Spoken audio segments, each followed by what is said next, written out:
Moon in Scorpio. This position makes the native very firm and determined, self-reliant and assured, and well able to stand alone and fight his own battles. He is abrupt and plain-spoken, positive, energetic, and capable of hard work, though also fond of the good things of the world and of easy living. He is conservative and averse to change, especially if forced upon him from without. He is difficult to influence and may be very obstinate, and yet for his own purposes he will sometimes appear very revolutionary and changeable, and will advocate and carry out great and revolutionary changes. Something here that's interesting, I knew Moon in Scorpio. It says here that he's conservative and averse to change, especially if forced upon him from without. He's difficult to influence, and yet for his own purposes he will sometimes appear very revolutionary and changeable. I've seen this in the Moon in Scorpio when it came down to what he wanted. Very changeable, very adaptable, and this is the Scorpio that you think of, the Scorpio wanting to get his desires. When the Scorpio wants something and has desires, they'll be the most adaptable and changeable person in the world. That's why you can't look at this from a cookbook standpoint. There's mitigating circumstances. He is sometimes irritable, angry, and revengeful. This is being a very bad position if backed up by their evil influences. Again, it depends on the circumstance you are in life. If you're in a situation in life that brings out this irritable, angry, revengeful nature, then you have a Moon in Scorpio, it can get ugly. It does not favor morality and may give habits of drinking. It often causes a coarseness in speech or manner and threatens some scandal to the native. It rather tends against firmness, fineness of feeling, and refined instincts.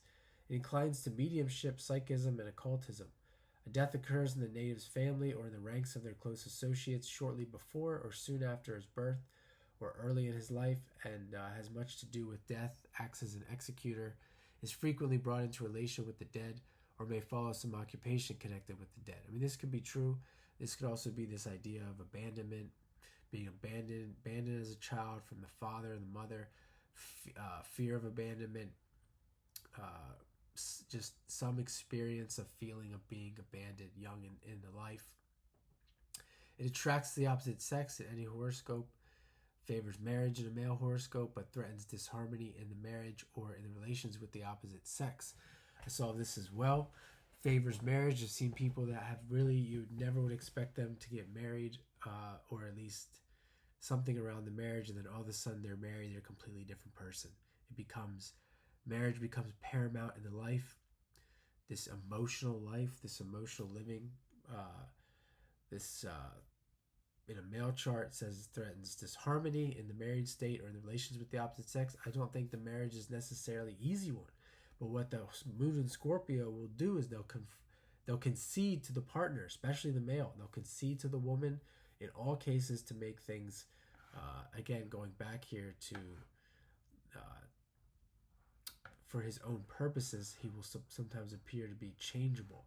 Again, for the purposes of maintaining the marriage, they will create harmony. That's that secretiveness of Scorpio.